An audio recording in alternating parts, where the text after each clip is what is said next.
Astaghfirullah wabarakatuh. Alhamdulillah wassalatu wassalamu ala Rasulillah wa ala alihi wa sahbihi wa mawalah wa la hawla wa la quwwata illa billahi wa ba'd.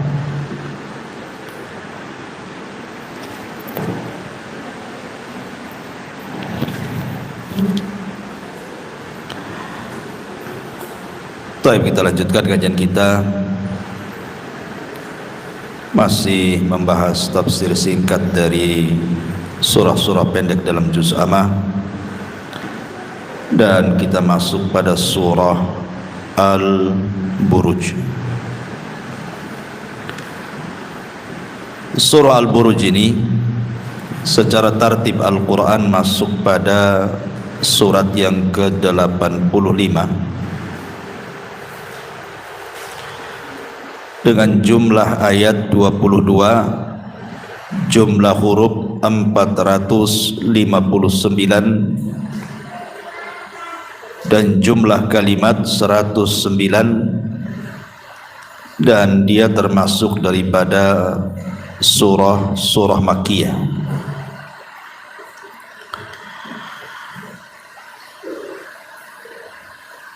Al-Buruj itu artinya gugusan bintang.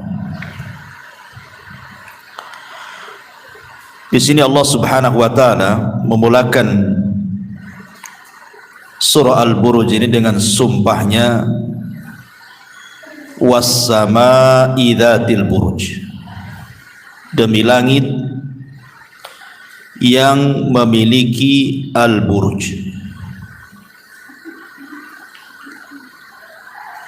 Sebagian ahli tafsir mengatakan bahwa al-buruj itu artinya al-qusur. Qusur itu artinya istana-istana. Artinya demi langit yang mempunyai istana-istana. Maksud istana-istana di sini artinya sorga, karena sorga itu letaknya di atas langit.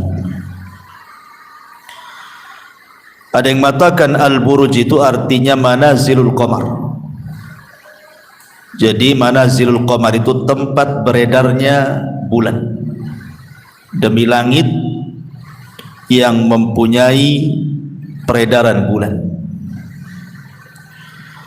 Tetapi kebanyakan ahli tafsir mengatakan bahwa al-buruj itu adalah gugusan bintang.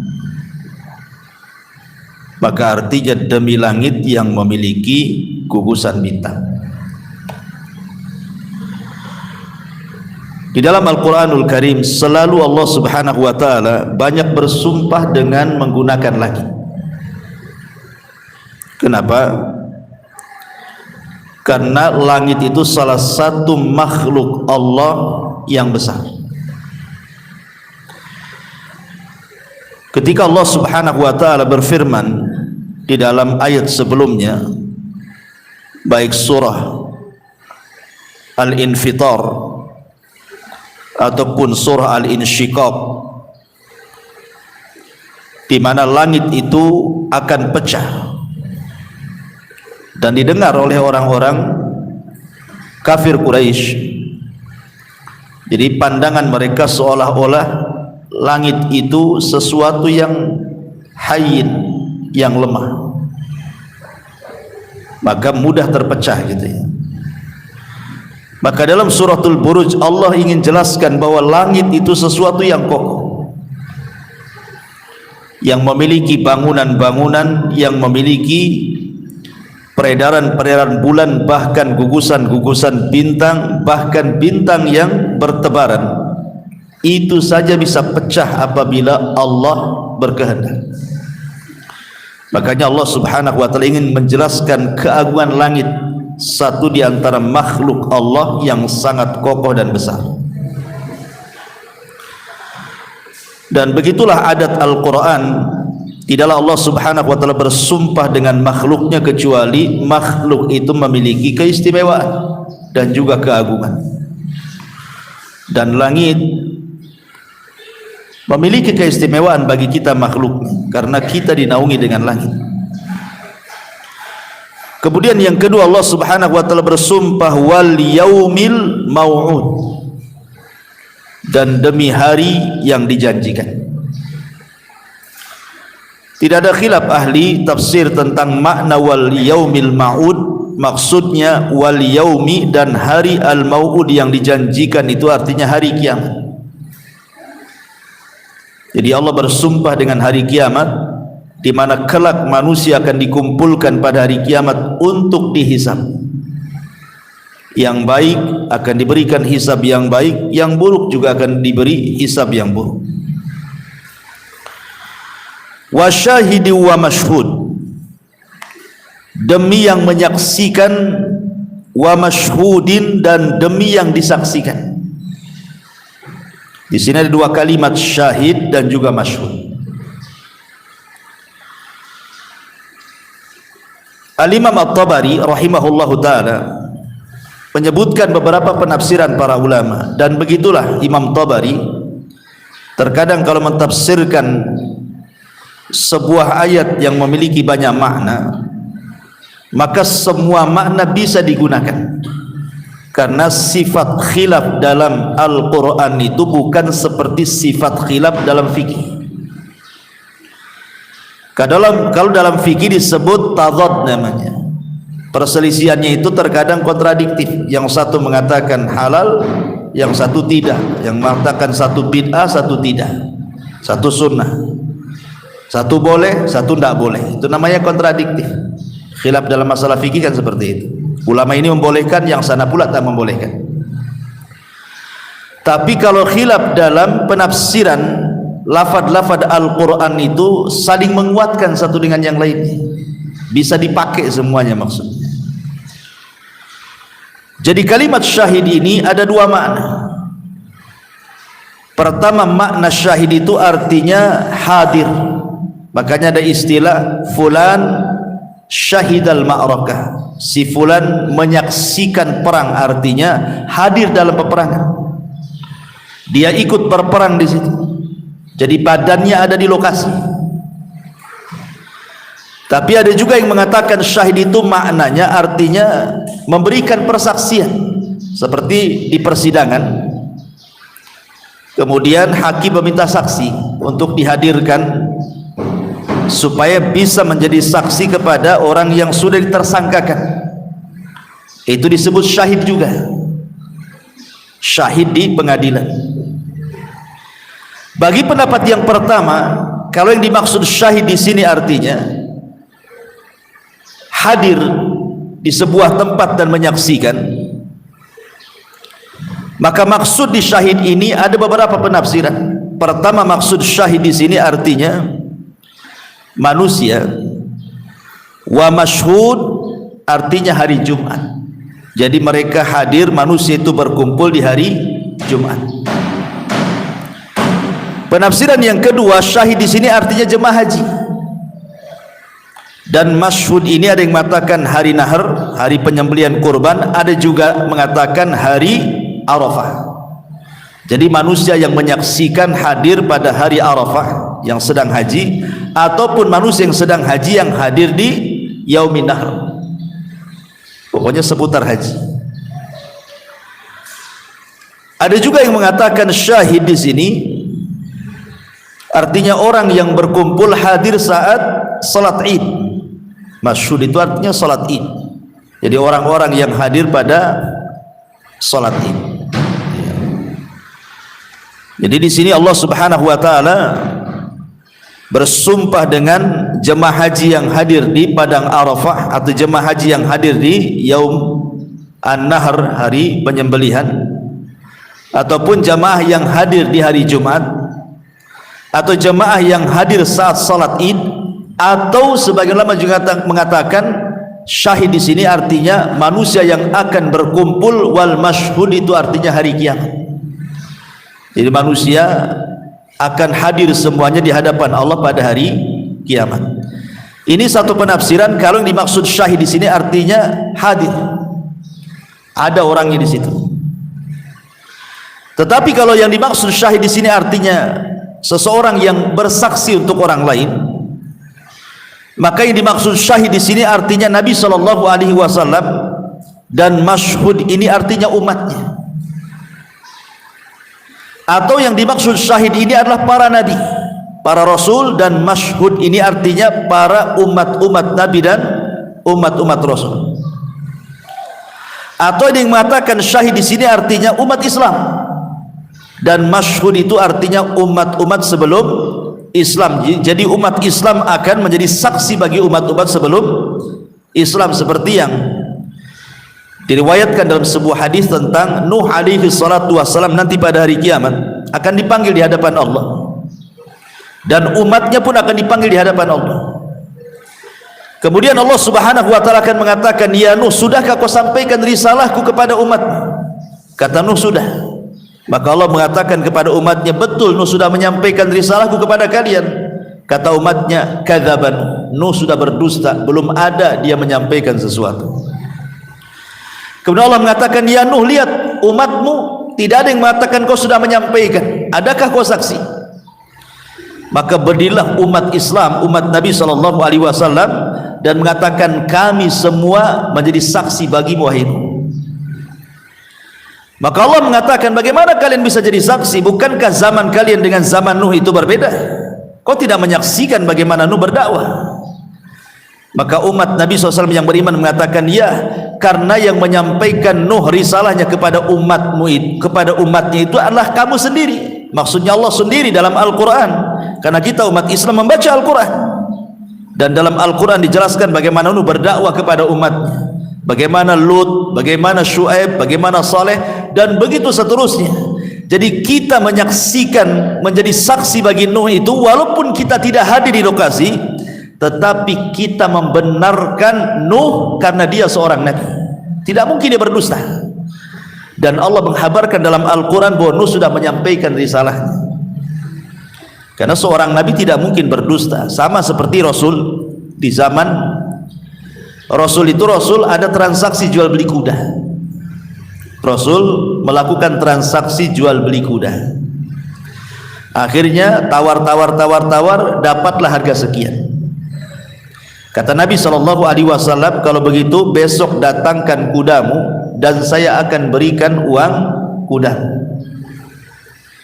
Setelah besok, rupanya orang ini mengingkari kalau dia pernah melakukan akad dengan Nabi.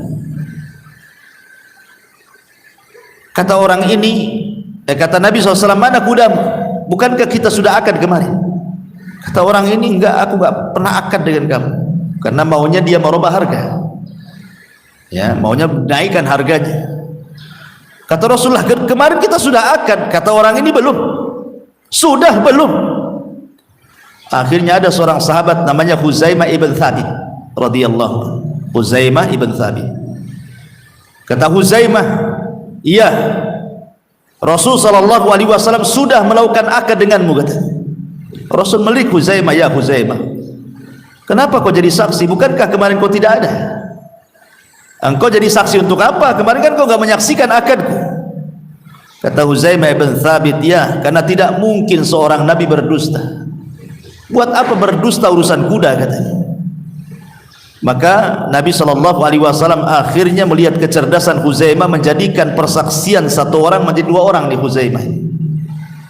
Tapi lihat bagaimana Huzaimah mengatakan kepada Rasulullah, "Aku siap jadi saksi." Kata Rasul, "Loh, kemarin kan kau tidak hadir." "Ya, walaupun tidak hadir, saya yakin engkau tidak mungkin dusta. Kau seorang nabi." Itu maksudnya.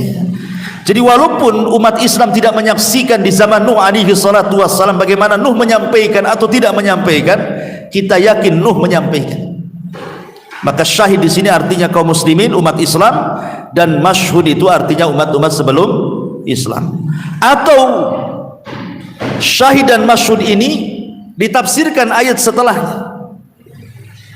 Maksudnya orang yang menyaksikan itu artinya orang yang menyaksikan penyiksaan, dan masyhud itu orang yang disiksa. Karena setelahnya di sini bicara tentang kisah ashab al-Uhdud. Kisah ashabul Uhdud. Bagaimana kisahnya? Allah Subhanahu wa taala mengatakan, "Qutila ashabul Uhdud." Binasalah orang-orang yang membuat parit-parit api. an-nari dzatil waqud, yang berapi, yang mempunyai kayu-kayu bakar. Idhum 'alaiha qu'ud, ketika mereka duduk-duduk di sekitarnya. Wa hum 'ala ma yaf'aluna bil mu'minina syuhud, sedangkan mereka menyaksikan apa yang mereka perbuat terhadap orang-orang yang beriman. Wa ma naqamu minhum illa an yu'minu billahil azizil hamid, dan mereka menyiksa orang-orang yang beriman itu hanya karena mereka beriman kepada Allah yang maha perkasa, lagi maha terpuji. Alladzi lahu mulkus samawati wal ard wallahu ala kulli syai'in syahid, yang memiliki kerajaan langit dan bumi, dan Allah maha menyaksikan segala sesuatu. Taib. Jadi kisah Ashabul Ukhdud ini banyak versi. Saya akan sebutkan 4 kisah tentang Ashabul Ukhdud sesuai dengan tartib zamani dan tartib makani, tartib waktu dan tartib tempat. Pertama, Ashabul Ukhdud terjadi di Irak. Terjadi di mana? Di Irak. Di masa satu raja yang menguasai dunia dan kafir yang bernama Namrud. Ketika itu ada seorang nabi, termasuk Abul Anbiya, bapaknya para nabi. Siapa? Nabi Ibrahim alaihi salatu wassalam. Ketika Ibrahim menghancurkan patung-patung Namrud, maka Namrud menyalakan api yang sangat besar. Kemudian Ibrahim pun dilempar ke dalam api itu. Ini juga kisah Ashabul Ukhdud namanya, orang-orang yang dibakar dengan parit api. Kemudian kisah yang kedua terjadi di Mesir. Kapan itu? Ketika Mesir dikuasai oleh Fir'aun. Ketika salah satu penggalan kisah Fir'aun itu, istrinya Fir'aun yang bernama Asya bintu Muzahim itu kan beriman kepada anak angkatnya Nabi Musa alaihi salatu wassalam dengan agama yang dibawa Musa. Kemudian keimanannya merembet kepada tukang sisirnya namanya Masyitoh.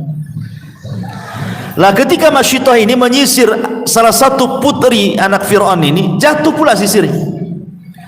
Kemudian ketika mau ngambil sisir itu, Masyitoh mengatakan Bismillah, dengan menyebut nama Allah.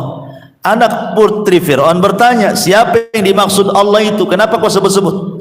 Apakah Allah itu Tuhan? Maksudnya bapakku Fir'aun? Karena kan Fir'aun mengaku Tuhan. Kata Masyitoh, bukan. Allah itu Tuhanku, Tuhanmu, dan Tuhan bapakmu. Oh, marah anak putri Fir'aun, akhirnya melapor sama bapaknya Fir'aun. Maka kemudian Masyitoh pun disuruh murtad, suruh mengakui ketuhanannya, tapi tidak mau. Akhirnya disediakan penggorengan dari api yang sangat besar, diletakkan minyak yang sangat banyak. Kemudian satu persatu anaknya Masyitoh ini dilempar di situ, agar Masyitoh itu kasihan dan mau murtad. Rupanya Masyitoh itu luar biasa. Dia istiqomahnya ketika memegang tauhid tidak tergemingkan. Masalahnya kan anak-anaknya tidak salah, tapi dilempar oleh Fir'aun ke dalam periuk api itu. Sampai ketika ada anak kecil yang terakhir ya, anak bayi yang mau dilempar, Masyitoh agak kasihan, hampir dia goyah imannya. Tiba-tiba bayinya kemudian bicara dan mengatakan, lemparkan saja wahai ibunda, karena engkau di atas kebenaran. Akhirnya Masyitoh pun dilemparkan ke dalam tengku api. Ini kisah yang kedua. Kisah yang ketiga terjadi di Persia. Terjadi di Persia, ada seorang raja di Persia itu.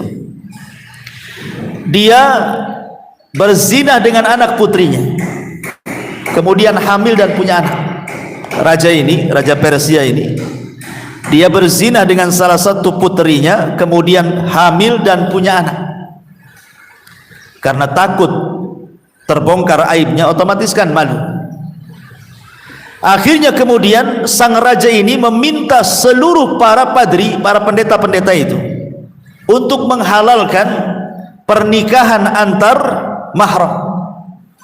Jadi raja ini akan menikahi putrinya sendiri dengan meminta fatwa kepada para rahib agar pernikahannya disahkan. Otomatis para rahib tidak maulah. Ya. Dipaksa tidak mau juga, dipaksa nggak mau juga. Akhirnya raja marah. Maka raja akhirnya membuat parit api, dimasukkan semua rahib ke situ. Setelah peristiwa ini akhirnya di Persia menjadi sebuah adat istiadat bolehnya menikah dengan mahramnya, karena ada contoh dari rajanya. Makanya saat Yaman dikuasai kaum muslimin, kemudian Persia di Yaman terusir juga ke Persia sana, dan di zaman Umar juga Persia ditaklukkan, maka Umar mengirim surat kepada orang-orang Persia untuk dihentikan kawin dengan mahram. Ya. Ini juga kisah Ashabul Uhdud yang ketiga, dan ini kejadiannya antara Nabi Musa dan Nabi Isa. Kemudian kisah yang ketiga, yang keempat, ini yang paling masyhur, dan ini yang kita akan bicarakan di sini. Kisah tentang seorang raja yang berada di Najran. Di Yaman itu ada sebuah daerah namanya Najran. Penduduknya semua beragama Nasrani. Tapi rajanya agamanya Yahudi. Jadi rajanya Yahudi, penduduknya pula Nasrani. Nama rajanya Dzu-Nuwas. Dzu-Nuwas itu rajanya, masyarakatnya disebut Najran, beragama Nasrani. Lah Dzu-Nuwas ini punya tukang sihir. Sebutkan dalam riwayat itu dia punya tukang sihir, yang tukang sihir ini tidak bisa lepas dari sang raja. Jadi karena Dzu-Nuwas mengaku Tuhan, dia selalu melakukan keanehan-keanehan di luar batas nalar manusia, padahal yang membuat keanehan itu tukang sihirnya, supaya percaya masyarakatnya bahwa Dzu-Nuwas itu Tuhan. Akhirnya kemudian tukang sihir ini sudah merasa tua dan merasa bahwa ajalnya sudah dekat, maka dia meminta kepada sang raja untuk dicarikan anak muda untuk diturunkan ilmu sihirnya, supaya ilmu yang ia miliki tetap langgeng dan bisa menjadi penjaga raja. Akhirnya sama sang raja dicarikanlah anak muda. Dapatlah anak muda cerdas. Maka belajarlah anak muda ini ke tukang sihir tadi. Tapi Allah Subhanahu wa ta'ala takdirkan dari rumah dia perjalanannya ke tukang sihir itu, rupanya di tengah-tengah itu ada gereja. Kan di zaman itu kan agamanya Nasrani, Islam belum ada. Dan agama yang paling benar ya Nasrani waktu itu. Akhirnya kemudian penasaran anak muda ini, itu tempat apa? Masuklah dia ke gereja itu. Rupanya dia mendengarkan wejangan-wejangan, nasihat-nasihat dari seorang pendeta, tertarik pula dia, akhirnya duduk di situ, kemudian belajar kepada sang pendeta tadi. Ya. Lah kemudian lambat laun sering telatlah dia ke tukang sihir itu, karena belajar dulu tempat pendeta, baru kemudian ke tukang sihir. Marah tukang sihir karena selalu telat datang, suka dipukul sama tukang sihir. Akhirnya kemudian waktunya dilamakan sama tukang sihir belajarnya, sehingga kalau dia pulang telat pula dia ke rumahnya, dimarahi pula sama orang tuanya, terkadang dipukul juga. Serba salah ini anak muda ini. Ngadulah dia kepada pendeta. Maka sang pendeta kemudian memberikan semacam trik, gini saja: kalau kamu datang kepada tukang sihir, kamu datang telat, bilang saja keluargaku menahan. Kalau kamu telat pulang dan keluargamu bertanya dari mana, bilang saja penyihir menahanmu. Masih ada pelajaran tambahan ekstrakurikuler, umpamanya kan. Jadi kan aman kamu ini. Jadi sang pendeta ini mengajari tauriah namanya. Akhirnya begitulah, akhirnya anak muda ini kalau telat ke tukang sihir, dia bilang ditahan keluarganya. Kalau dia telat pulang, kemudian ngomong sama keluarganya, ditahan tukang sihir. Ada pelajaran lain gitu. Jadi terus berjalan seperti itu, padahal dia sedang belajar kepada sang rahib. Sampai suatu ketika, kalau sudah lama gitu ya, akhirnya dia lebih cenderung kepada apa yang diajarkan sang rahib itu dibandingkan apa yang diajarkan tukang sihir kepadanya. Jadi ada peristiwa di sebuah tempat itu, sebuah kampung, ada hewan buas yang selalu mengganggu masyarakat situ. Lah ketika anak muda lewat di desa itu, dia berpikir ini saatnya membuktikan ajaran pendeta dan ajaran tukang sihir. Ketika melihat binatang buas yang selalu mengganggu orang itu, dia mengambil batu dan mengatakan, ya Allah, tunjukkan jalan kepadaku. Kalau memang ajaran sang pendeta itu lebih benar dibandingkan ajaran penyihir itu, tolong bunuh hewan itu. Dia melempar tanpa mantra. Kalau sihir kan pakai mantra, ini nggak pakai mantra. Akhirnya dilempar, mati. Berarti dia yakin bahwa apa yang diajarkan sang pendeta itu lebih benar. Oh, nggak pakai mantra, cuma bismillah saja mati itu. Ya. Dari situlah dia tidak mau lagi kemudian belajar kepada tukang sihir, dan dia fokus belajar kepada pendeta. Kata pendeta, sungguh engkau sudah menguasai jauh lebih banyak daripada yang aku kuasai. Sekarang pergilah kau dakwahkan apa yang aku ajarkan, tapi saran saya jangan pernah menyebut-nyebut namaku. Kalau ditanya kau belajar dari mana, tidak tahu. Akhirnya anak muda ini mulai berdakwah karena sudah punya ilmu dari sang pendeta. Rupanya Allah berikan karomah dia. Karomahnya apa? Dia mampu mengobati macam-macam penyakit. Penyakit apa saja bisa diobati, termasuk orang buta bisa disembuhkan dia. Jadi dia menggunakan wasilah perobatan itu untuk berdakwah. Harusnya seperti itu. Kalau kita ini punya profesi tertentu, gunakan untuk dakwah gitu ya. Kalau ada seorang dokter, sambil ngobati itu dakwah juga gitu maksudnya. Kalau seorang pedagang, ya ada yang beli, dakwah juga. Gunakan profesi apapun untuk berdakwah. Karena anak muda ini menggunakan profesi perobatan untuk mengajak manusia ke dalam tauhid dan mengajarkan bahwa yang mengobati kamu bukan saya, Allah. Berimanlah kau kepada Allah. Sampai suatu ketika raja ini punya teman baik dia, penasehatnya. Orangnya buta, sudah tua. Mendengar bahwa anak-anak muda itu bisa menyembuhkan, akhirnya dicari, ketemu. Maka dia sediakan hadiah yang banyak dan mengatakan kepada anak muda ini, ku kasih kau hadiah yang banyak, tapi tolong sembuhkan kedua mataku. Kata anak muda ini, aku bukan seorang penyembuh, yang menyembuhkan itu Allah. Kalau kau mau, aku akan berdoa kepada Allah Subhanahu wa ta'ala, nanti Allah yang akan sembuhkan kedua matamu, tapi syaratnya beriman dulu. Akhirnya dia beriman, kemudian diobati oleh sang anak muda ini, sembuh pula dia. Ketika berjumpa dengan Dzunwas ini, karena dia kan penasehatnya selalu berjumpa, kaget kenapa kedua matanya kemudian sembuh. Kata Dzunwas, siapa yang menyembuhkan kedua mata? Maka kemudian kawannya mengatakan, penasehatnya mengatakan, Allah yang menyembuhkan aku, katanya. Kata Dzunwas, apakah ada Tuhan selainku, katanya. Apakah ada Tuhan selainku? Maka kemudian sang penasihat mengatakan, ya, Tuhan kita adalah Allah, dia Tuhanku dan Tuhanmu. Oh, marah Dzunwas. Dia disekutukan dengan yang lainnya, tangkap dia, masukkan ke penjara, siksa sampai dia murtad. Akhirnya kemudian disiksa tidak tahan, ketika ditanya siapa yang menyembuhkannya, terpaksa dia membocori bahwa yang menyembuhkannya anak muda. Oh, kata raja, tangkap juga anak muda itu, masuk ke penjara. Anak muda ini disiksa juga, kan raja tahu anak muda ini, kan dia yang mencarikan untuk belajar ke tukang sihir ya. Sampai raja mengatakan, oh, engkau sudah jaya ya, kau sudah bisa menyihir sehingga orang buta kau bisa sembuhkan. Kata anak muda, yang menyembuhkan bukan aku, Allah. Ketika Dzunwas mendengar itu, marah lagi, siapa yang mengajari kamu? Ini bukan tukang sihir yang mengajari seperti ini. Siapa? Akhirnya kemudian disiksa habis-habisan, tak tahan juga anak muda ini, kemudian ngaku sang pendeta, ditangkap pula pendeta itu, tiga-tiganya masuk sel. Mulailah kemudian raja mengadili tiga orang ini. Pertama, teman dekatnya yang merupakan penasehatnya, tidak mau murtad juga, digergaji dari tengah sini sampai ke bawah, belah jadi dua, mati. Kemudian sang pendeta juga sama, digergaji juga, tidak mau murtad, kemudian mati. Dua-duanya mati syahid. Kemudian anak muda ini tidak mau digergaji. Cara hukumannya, disuruh oleh raja, bawa anak muda ini ke atas bukit sana. Kalau sudah sampai di atas bukit, lempar ke bawah. Tapi tanya dulu mau murtad atau tidak.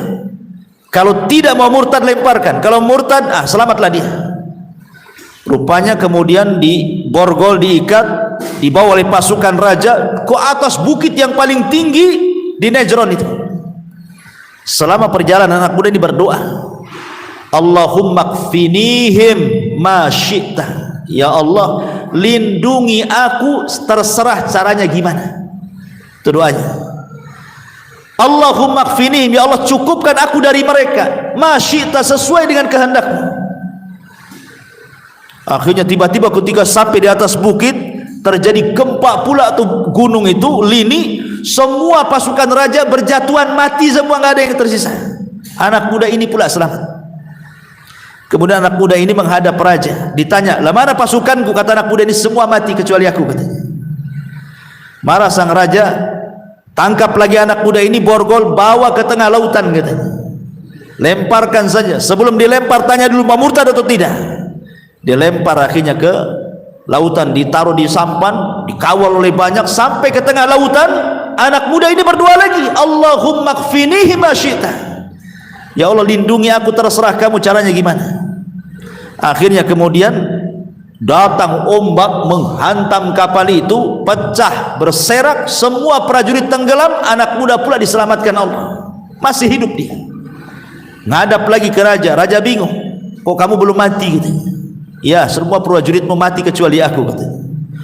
Jadi upaya apapun sang raja ini tidak bisa membunuh anak muda ini. Sampai akhirnya anak muda ini pun tahu diri, kemanapun dia lari pasti akan dicari raja, pasti akan ada upaya pembunuhan, sehingga dia ingin kematiannya yang terbaik. Maka dia menghadap raja dan mengatakan, engkau tidak akan bisa membunuhku kecuali dengan caraku katanya. Oh, sang raja senang karena ini kan pembuat onar bagi dia.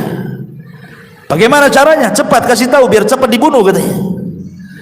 Dia mengatakan, kumpulkan manusia di tanah lapang, ikat aku di tiang gantungan, aku akan kasih satu anak panah, kau sediakan busurnya, hanya dengan anak panahku kau bisa membunuhku katanya. Tapi bukan hanya sekedar anak panah, ketika kau lesatkan anak panah itu jangan lupa mengucapkan Bismillahirrabbilghulam, dengan menyebut nama Rabb, Tuhannya anak muda itu. Maka kalau engkau menyebut kalimat ini, kau lesatkan panah, tepatkan di pelipis mataku, maka aku akan mati. Oh, dengan senang hati raja, karena ini disangka sudah buat onar betul di kerajaannya. Kumpulkan manusia, sampai Ibnu Katsir menyebutkan dalam kitab Bidayah wan Nihayah itu 20.000 manusia kumpul tuh, warga Najran, 20.000 warga Najran dikumpulkan sang raja di tanah lapang. Sebagian orang-orang yang hadir itu kan ada yang beriman juga, yang diobati kemudian beriman gitu ya, hadir juga di situ. Jadi ketika betul-betul anak muda itu digantung di tiang gantungan, kemudian dikasih satu anak panah, sang raja sudah menyediakan busurnya, kemudian dia siap narik pelatuknya, dia pun tak lupa mengucapkan Bismillahirrabbilghulam dengan kencangnya. Kedengaranlah sama orang-orang tuh. Orang-orang pun bingung, kenapa sang raja menyebut Tuhannya anak muda itu sementara dia ngaku Tuhan? Secara otomatis batal ketuhanannya. Harusnya kan dia menyebut dirinya sendiri, dia kan Tuhan, kenapa menyebut Tuhan orang? Dengan menyebut Tuhannya anak muda itu katanya, berarti dari sini dia melemahkan dirinya bahwa dia bukan Tuhan.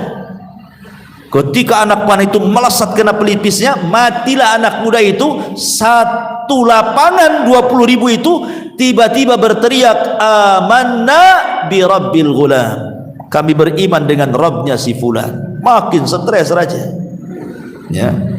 Hilang 3 tumbuh 20.000. Akhirnya kemudian, karena ini yang ditakutkan sang raja kan ini, awalnya kan 3 orang saja, kenapa jadi 20.000?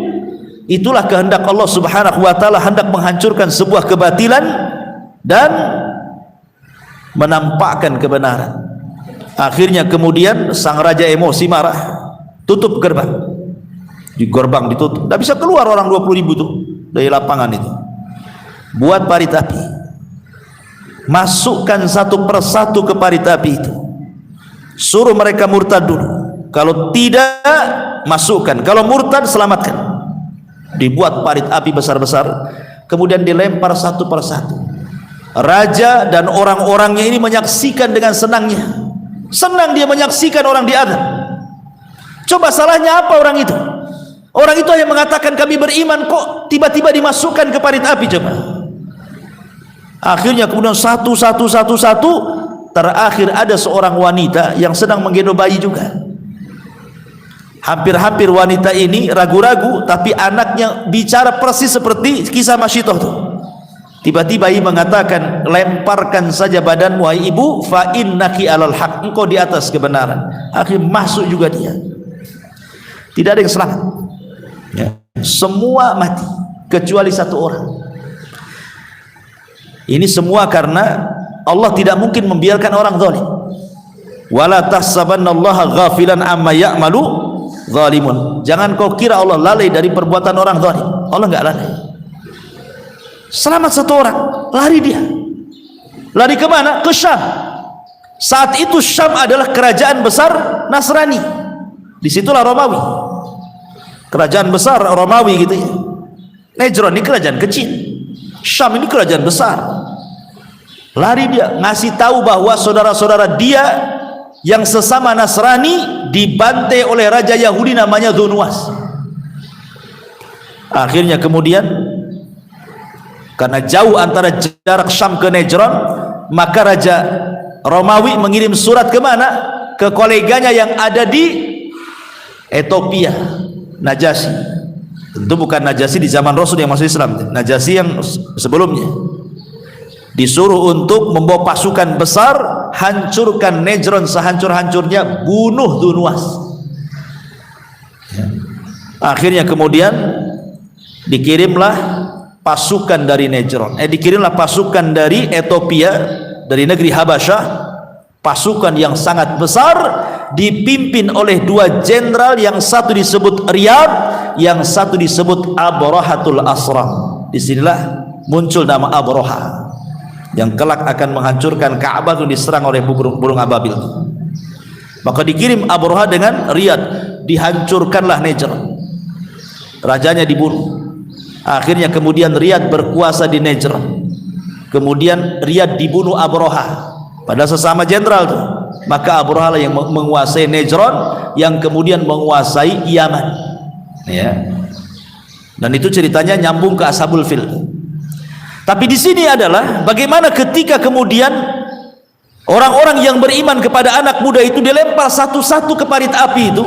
Dengan senang hatinya kemudian sang raja duduk di singgasananya dengan menteri-menterinya sambil tertawa melihat orang dilempar satu-satu ke api itu. Tuh lihat sadisnya orang itu. Salahnya apa orang-orang ini? Mereka diundang suruh menyaksikan, kemudian mengucapkan amanna bi rabbil ghulam, kami hanya beriman dengan Rabbnya si fulan. Habis itu kemudian mereka dilempar ke dalam api. Apa salah mereka coba? Begitulah kebengisan orang-orang Persia, orang-orang kafir kala itu, Raja Dzunwas. Baik, kita akan cocokkan dengan ayat. Allah Subhanahu wa taala berfirman, "Qutila ashabul ukhdud." Qutila itu artinya dilaknat. Dilaknat orang-orang yang membuat parit, yaitu para pembesar Najran yang ada di Yaman. An-nari dzatil waqud, yang berapi, yang mempunyai kayu bakar. Artinya dalam parit itu penuh dengan kayu, kemudian dibakar sampai membumbung apinya ke langit. Sambil idhum alaiha qu'ud, ketika mereka duduk di sekitarnya. Ada dua penafsiran siapa yang duduk di sini. Ada yang mengatakan yang duduk itu adalah orang-orang Najran yang 20 itu diikat kaki dan tangannya supaya jangan lari, kemudian dilempar ke dalam api. Ada juga yang mengatakan yang dimaksud ketika mereka duduk di sekitarnya, artinya raja dan orang-orangnya yang sedang duduk menyaksikan orang yang beriman yang sedang dilemparkan ke dalam api. Wa hum ala ma yaf'aluna bil mu'minina syuhud, sedangkan mereka menyaksikan apa yang mereka perbuat terhadap orang-orang yang beriman. Puas mereka melakukan itu. Wa ma naqamu minhum illa an yu'minu billahil azizil hamid, dan mereka menyiksa orang-orang yang beriman itu hanya karena mereka beriman kepada Allah Subhanahu wa taala yang maha perkasa lagi maha terpuji. Alladzi lahu mulkus samawati wal ard wallahu ala kulli syai'in syahid, yaitu yang memiliki kerajaan langit dan bumi, dan Allah maha menyaksikan segala sesuatu siapapun yang ada di bumi ini, mau melakukan jahat Allah tahu, yang mau melakukan baik pun Allah tahu. Ma'asyiral muslimat yang dimuliakan Allah Azza wa Jalla, faedahnya di sini, apakah Ashabul Uhdud ini akan berhenti sampai kisah Raja Dzunwas di Najran, ataukah akan selalu ada sampai hari ini? Bahasa Quran itu al-ibratu bi umumil lafzi la bi khususi sabab. Sebuah pelajaran dalam Quran itu bukan karena khususnya ayat ini turun kepada siapa, tapi karena umumnya lafaz yang kita akan bisa mengambil ibrahnya. Artinya Ashabul Uhdud tidak akan sampai di cerita Najran saja. Kisah orang yang dibakar karena keimanan itu akan terus ada sampai hari ini. Ya. Ibu mungkin pernah dengar tentang isu-isu Islamophobia yang ada di barat kan itu. Coba, ada orang yang dibantai dengan senjata. Senjata itu kan api juga kan gitu. Sama juga api. Ya. Hanya gara-gara apa? Islamophobia kan. Jadi dibunuhnya itu gara-gara dia muslim. Itu saja. Dibantainya itu gara-gara dia muslim. Ya. Dan itu banyak di mana-mana tempat. Ibu pernah dengar di mana tuh yang di Thailand itu kan? Di mana tuh? Yang ya kan? Sampai akhirnya diusir tuh dari tempatnya kan itu. Sampai naik kapal, sampai tenggelam di kapal itu. Salah apa coba mereka? Salahnya cuma satu, karena mereka muslim. Itu saja. Karena mereka muslim itulah maka dibuat isu Islamophobia itu. Sehingga banyak orang yang kemudian karena melihat perkembangan Islam yang cepat gitu ya, yang luar biasa di negeri-negeri Eropa sana, akhirnya ada orang-orang yang tidak suka. Akhirnya mereka membuat teror akhirnya, baik dengan cara membunuh dan begitu seterusnya. Jadi Ashabul Uhdud itu akan senantiasa ada itu. Bahkan yang mungkin tensinya lebih rendah lagi lah. Seperti ada orang-orang yang herannya, terkadang permusuhan itu bukan di luar Islam saja, sesama orang Islam juga dimusuhi itu. Gara-gara apa? Gara-gara ingin melaksanakan syarat Islam. Contoh, ibu bercadar dimusuhi kan gitu. Ngapain itu cadar itu? Ada orang laki-laki cingkrangan dimusuhi. Apa salahnya cingkrang itu? Emang cingkrangnya nyakiti orang? Emang cadar ibu nyakiti orang? Ibu dandanan syar'i, emang tetangga disakiti ibu? Kan tidak. Salah ibu apa? Cuma pakai pakaian, pakai burda, pakai ini, kan gak nyakiti orang lain. Kalau ibu gibah orang, kalau nyakiti orang dengan lisannya, ini kan hanya pakaian saja. Lah pakaian ini nyakiti siapa? Nggak nyakiti siapa pakaian ini? Kenapa pula gara-gara pakaian kemudian dihina kan begitu? Jadi orang-orang yang tidak suka dengan Islam itu, dengan syarat Islam itu pasti akan terus ada. Bukan hanya terbatas Ashabul Uhdud saja ya, sampai kiamat permusuhan antara hak dan yang batil itu tidak akan berhenti. Makanya di sini Allah mengatakan wa ma naqum minhum illa an yu'minu billahil azizil hamid, dan mereka menyiksa orang-orang yang beriman hanya karena mereka beriman kepada Allah yang maha perkasa lagi maha terpuji. Dan Allah mengatakan innal ladzina fatanul mu'minin wal mu'minati thumma lam yatubu falahum adzabu jahannam walahum adzabul hariq. Sungguh orang-orang yang mendatangkan cobaan dengan cara membunuh, menyiksa seperti yang dilakukan oleh Dzunwas kepada Ashabul Uhdud, thumma lam yatubu, kalau mereka tidak bertobat, mereka sudah membakar, membantai, membunuh gitu kan, kalau mereka tidak bertobat, falahum adzabu jahannam, pasti mereka akan dimasukkan ke dalam jahannam, walahum adzabul hariq, dan mereka pasti akan diazab dengan azab neraka yang membakar. Sebagaimana engkau membakar orang, nanti kau yang dibakar. Al jaza min jinsil amal, balasan itu disesuaikan dengan perbuatannya. Tapi lihat di sini, Allah Subhanahu wa taala ingin menjelaskan tentang begitu luasnya rahmat Allah. Begitu luasnya rahmat Allah. Sampai-sampai Raja Dzunwas yang sesadis itu membakar orang hanya gara-gara mengatakan amanna bi rabbil ghulam. masih Allah berikan kesempatan untuk tobat. Karena bahasanya apa? Kalau mereka tidak bertobat, maka mereka akan dapat jahanam dan mereka akan dibakar di dalam api neraka. Mafhum mukhalafahnya, mafhum kebalikannya, berarti kalau dia bertobat tidak akan masuk jahanam dan tidak akan masuk neraka, masuk surga dia. Artinya bahwa sejahat apapun orang itu masih ada kesempatan mendapatkan kasih sayang Allah, asal mau bertobat, gitu saja. Usairib di zaman Rasul, dia tidak pernah sholat, tidak pernah puasa, tidak pernah ruku, tidak pernah sujud, kafir dia, musyrik lagi. Tiba-tiba dia ingin terlibat di perang Uhud karena melihat kabilahnya yang sudah masuk Islam terlibat pula. Dia ingin ikut bukan karena dia Islam, dia belum Islam, dia hanya ikut karena hamiyah al-jahiliyah saja, ingin bela kabilahnya. Tapi sama Nabi dilarang, tidak bisa kau terlibat. Kenapa? Karena kau masih kafir. Kalau kau ingin ikut perang, masuk Islam dulu. Akhirnya Usairi pun mengatakan asyhadu an la ilaha illallah asyhadu anna muhammadar rasulullah. Masuk dalam perang, mati dia, mati syahid. Kata Abu Hurairah radhiyallahu an, mau enggak saya kasih tahu kalian, orang yang tidak pernah sujud, tidak pernah ruku, tapi mati masuk surga, Allah tempatkan di surga yang paling tinggi. Kata sahabat, mana ada itu?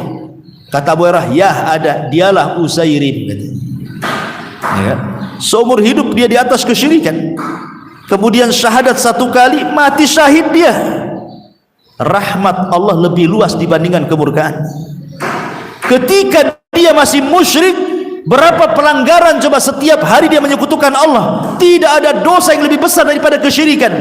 Tetapi ketika dia bertobat masuk Islam, satu kali tobat kemudian syahid, masuk surga dia. Itu menunjukkan rahmat Allah itu luas. Jangan putus asa dari rahmat Allah subhanahu wa ta'ala. Dan ini juga menunjukkan bahwa okelah Ashabul Uhdud ini kan tidak diceritakan bagaimana azab kebalikannya kan, hanya diceritakan tentang kebengisan dan kezalimannya Raja Dunwas kepada Ashabul Uhdud kan. Tetapi kan balasan Allah kepada raja yang menyiksakan tidak ada di sini, tidak disebutkan kan. Yang disebutkan hanya dia menyiksa orang, tapi bagaimana azab dia Allah tidak sebutkan.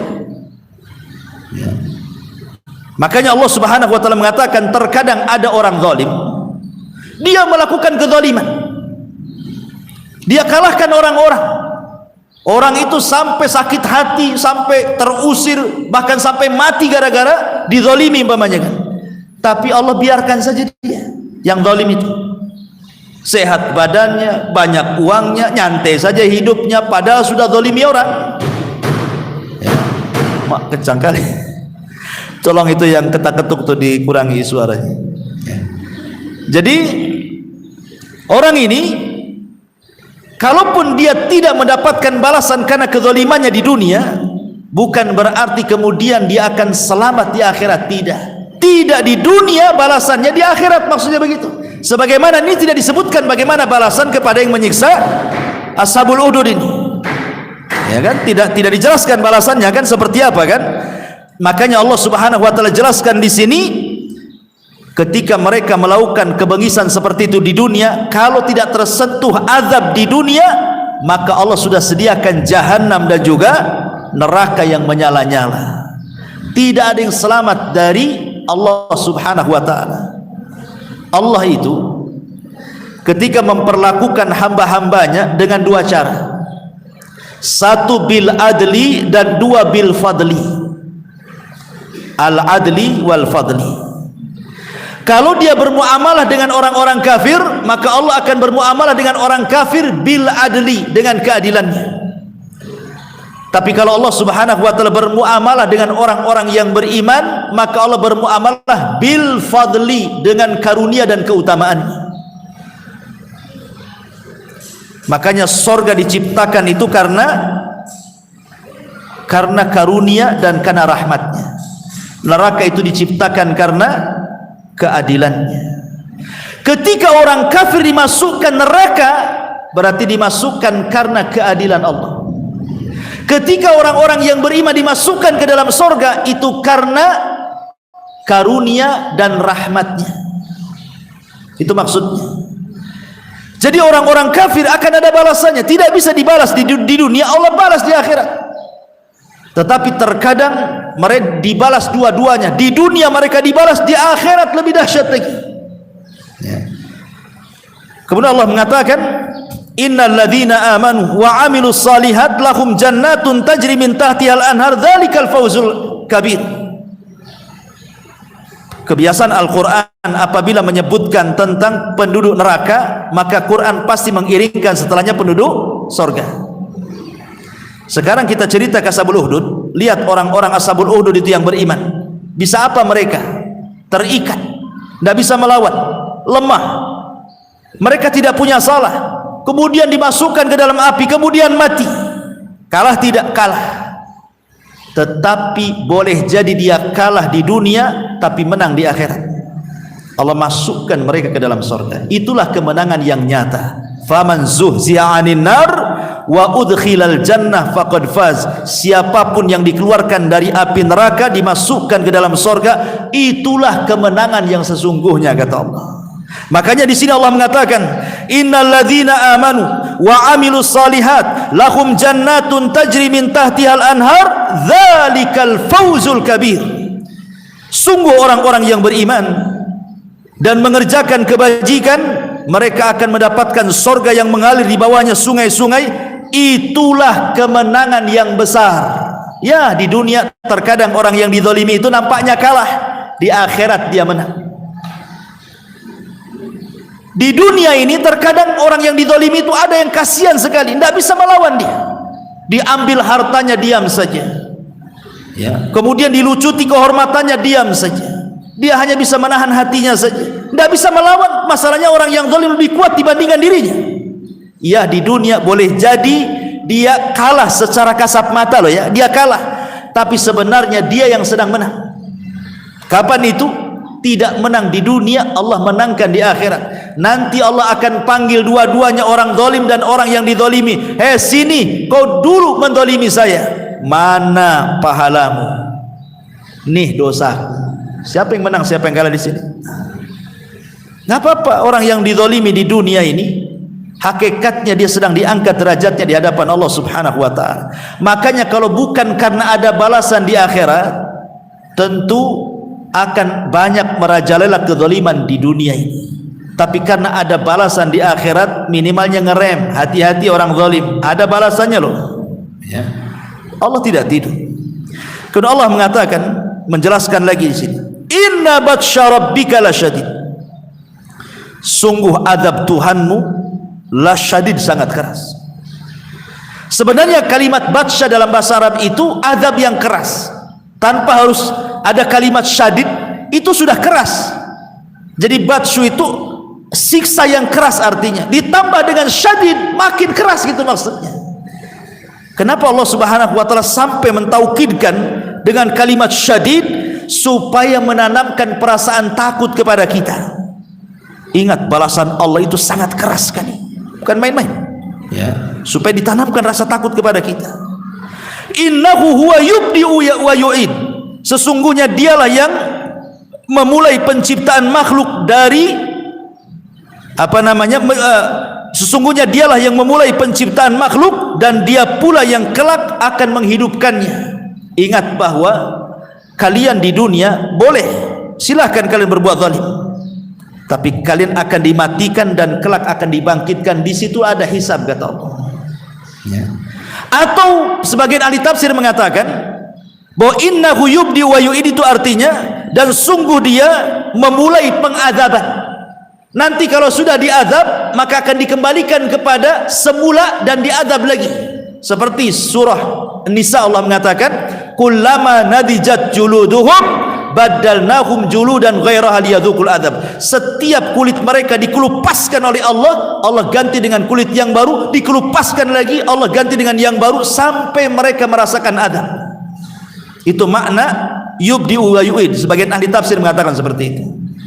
Makanya ketika Nabi SAW diperlihatkan azab kubur dalam hadis yang panjang itu, kata Nabi SAW, aku melihat ada orang yang terlentang ya, yang terlentang, kemudian di sampingnya ada orang yang pegang arit, kemudian dimasukkan tuh pisau aritnya ke dalam mulutnya sini, kemudian disobek sampai ke tengkuknya. Kemudian setelah itu diambil lubang telinga, kemudian disobek sampai ke tengkuknya, gitu ya. Kemudian setelah selesai ini disobek dua-duanya sampai ke tengkuknya, ganti ke yang kiri, disobek lagi sampai ke tengkuknya. Kemudian lubang hidung disobek lagi. Ketika ini sudah sobek, rupanya yang sini sudah rapat lagi. Kemudian disobek lagi, setelah ini disobek, ini sudah rapat lagi. Bagaimana tuh siksaan Allah itu? Itulah makna yubdi'u wa yu'id. Ada salah satu penafsirannya juga seperti itu, ya. Tapi jumhur ahli mufassir seperti yang diterjemahan ini, yang biasa ibu baca terjemahan, artinya dialah yang memulai penciptaan makhluk dan dia pula yang akan menghidupkan kembali. Artinya Allah mengingatkan, ingat balasan di akhirat itu Allah sangat pedih. Anda tidak hidup di dunia saja, Anda akan hidup di akhirat juga. Jangan macam-macam gitu maksudnya, ya. Kemudian wa huwal ghafurul wadud subhanahu. Setelah Allah sebutkan bagaimana siksaan Allah yang sangat pedih, rupanya Allah pun masih memberikan kesempatan untuk bertobat. Wa huwal ghafur al wadud, dan dialah yang maha pengampun lagi maha pengasih. Begitulah Al-Quran, ibu. Kalau Allah menyebutkan satu ayat menakut-nakuti kita dengan neraka, dengan azab, nanti akan ada ayat setelahnya bicara tentang harapan masuk surga. Makanya di sini ada faedah apa? Jangan pernah manusia itu lepas dari dua sayap burung.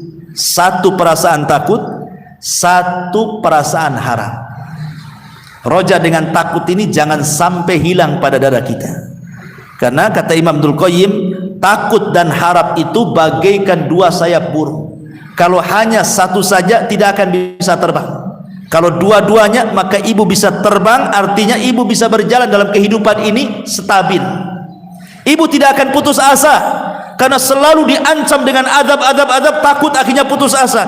Jangan-jangan sehingga masuk surga, putus asa lah ibu. Datanglah targhib, harapan, diingatkan tentang amal soleh yang kau akan masuk surga, maka perasaan takutnya akan mengecil, kemudian mulai ada harapan. Insyaallah saya juga masuk surga.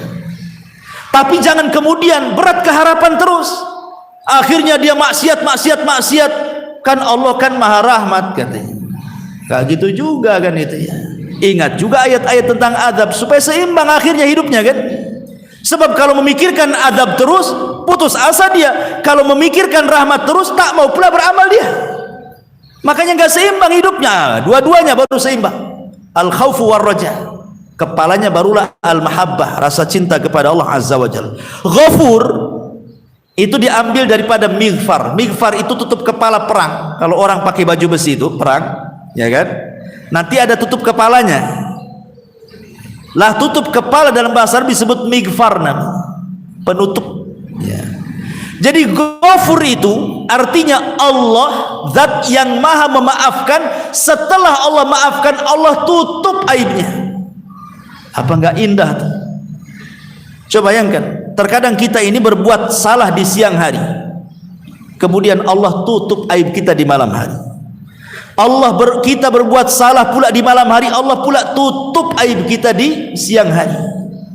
Kemudian kita dulunya pernah, mungkin di antara kita ada yang berbuat dosa, terjerumus kepada dosa besar.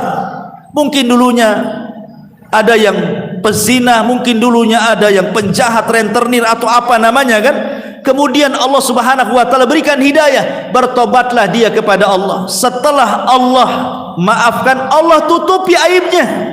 Makanya kenapa kalau sudah ditutup aibnya, Bu, jangan pernah dibongkar. Karena Rasul mengatakan, setiap umatku dimaafkan kecuali orang yang membongkar aibnya sendiri.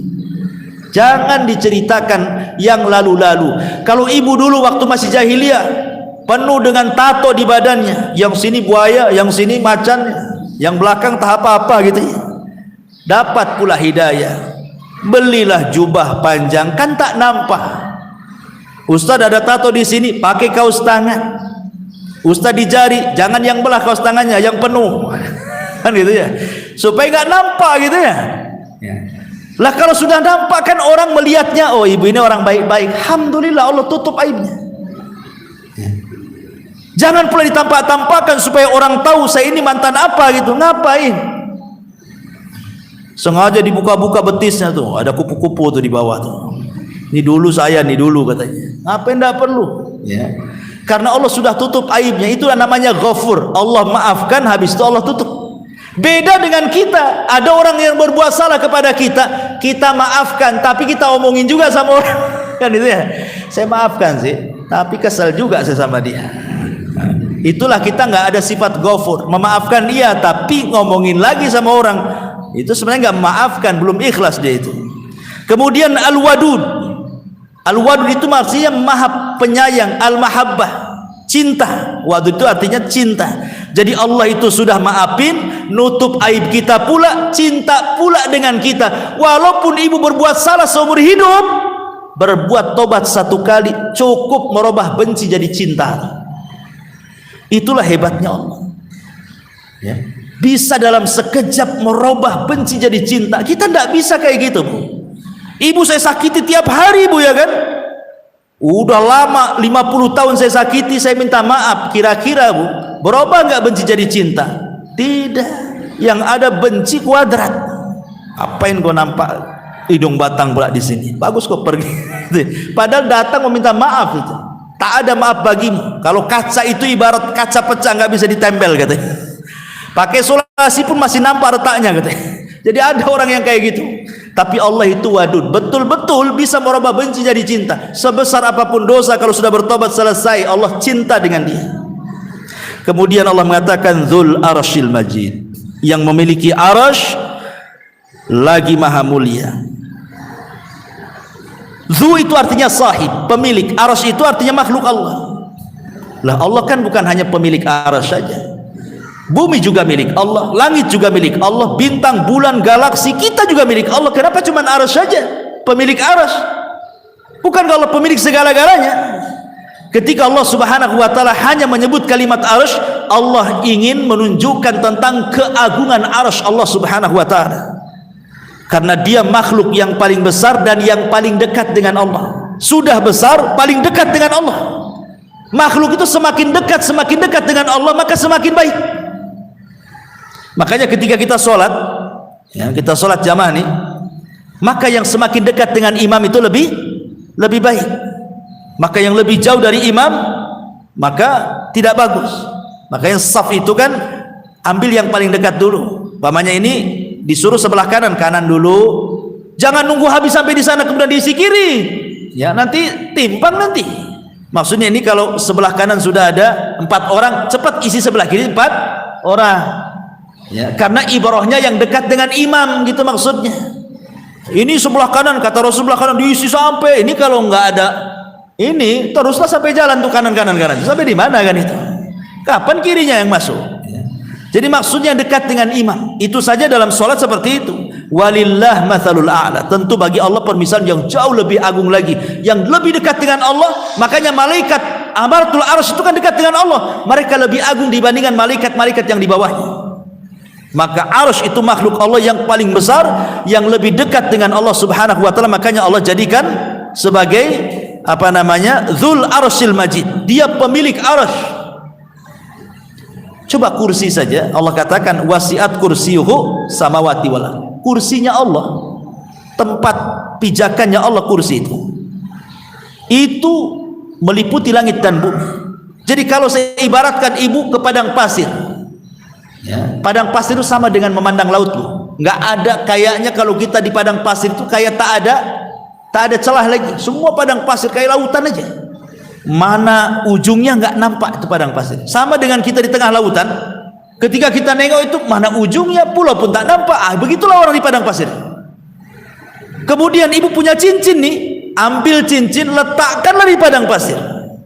Kata Nabi, cincin itu langit dan buminya. Itulah padang pasir itu kursinya. Kemudian ketika Rasul menyebutkan perbandingan arsy dengan kursi, sama juga.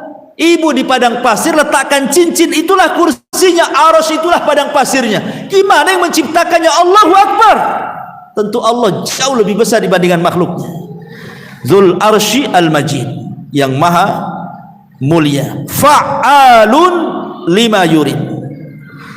Maha kuasa berbuat sekehendaknya. Ingat, Allah itu berbuat sekehendaknya.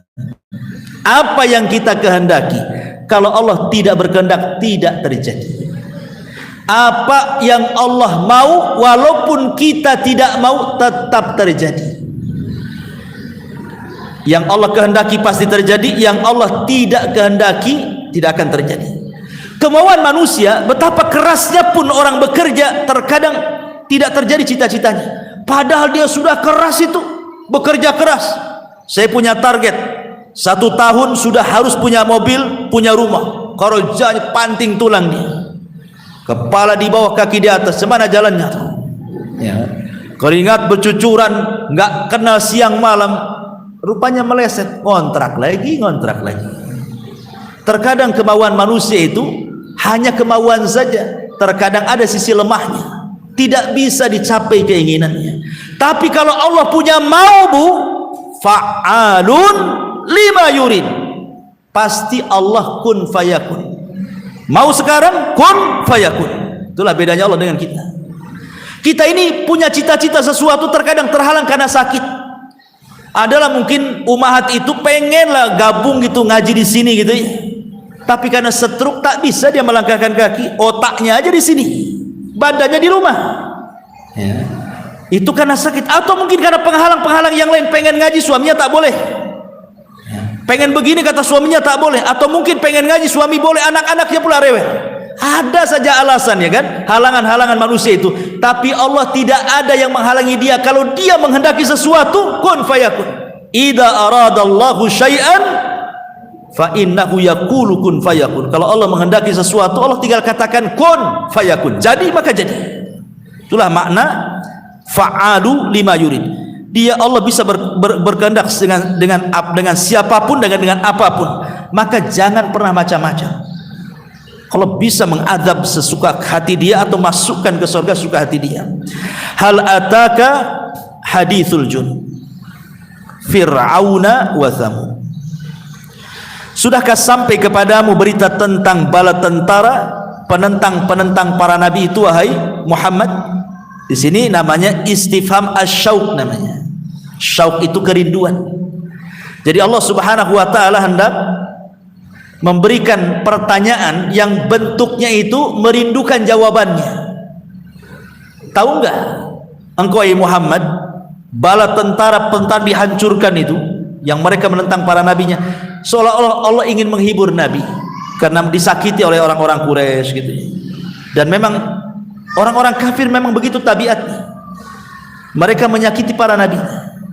Maka Rasulullah ingin menghibur Nabi SAW bahwa nanti para penentang itu ada masanya mereka hancur. Kemudian Allah contohkan kepada Rasul Fir'aun dan Thamud. Kenapa Fir'aun dan Thamud? Karena Fir'aun itu bercerita tentang Bani Israel, kalau Thamud bercerita tentang bangsa Arab ya. Fir'aun itu kan berhadapan dengan nabi yang paling masyhur dari nabi-nabi Bani Israel. Sementara kaum Thamud itu tinggal di Yaman. Nabi yang diutusnya siapa? Nabi Soleh. Itu cerita bagi orang Arab. Seolah-olah Allah ingin mencontohkan kepada orang kafir Quraisy dan ingin mencontohkan kepada orang-orang Yahudi Madinah. Kan musuh Rasul kan dua tuh, Yahudi Madinah dan orang-orang kafir Quraisy kan. Maka dicontohkan Fir'aun untuk ahli kitab Yahudi dan Nasrani, Thamud untuk orang Arab. Karena orang Arab di zaman itu paham cerita Thamud, dan ahli kitab paham cerita Fir'aun. Makanya Allah kasih dua contoh dari Bani Israel dan contoh dari Arab. Tenang saja, lihat si Fir'aun, Allah hancurkan gara-gara menentang Nabi Musa. Lihat Thamud, Allah hancurkan gara-gara menentang Nabi Soleh. Maka kelak orang-orang yang menentangmu kurang lebih saja, seolah-olah Allah ingin katakan seperti ini. Ini kan Nabi akhirnya semangat lagi kan itu. Nah, ibu juga kalau ngasih nasihat itu jangan ngedonkan orang, kasih nasihat. Cemana ya, saya ngaji Quran tidak bisa. Tenang, nanti bisa gitu ya. Ya. Gimana saya? Ya memanglah usia udah lanjut, cemana mau cerdas. Malas dia belajar kan. Kasih semangat ya, supaya orang makin belajar. Balil ladina kafaru fit takdzib. Memang orang kafir selalu mendustakan.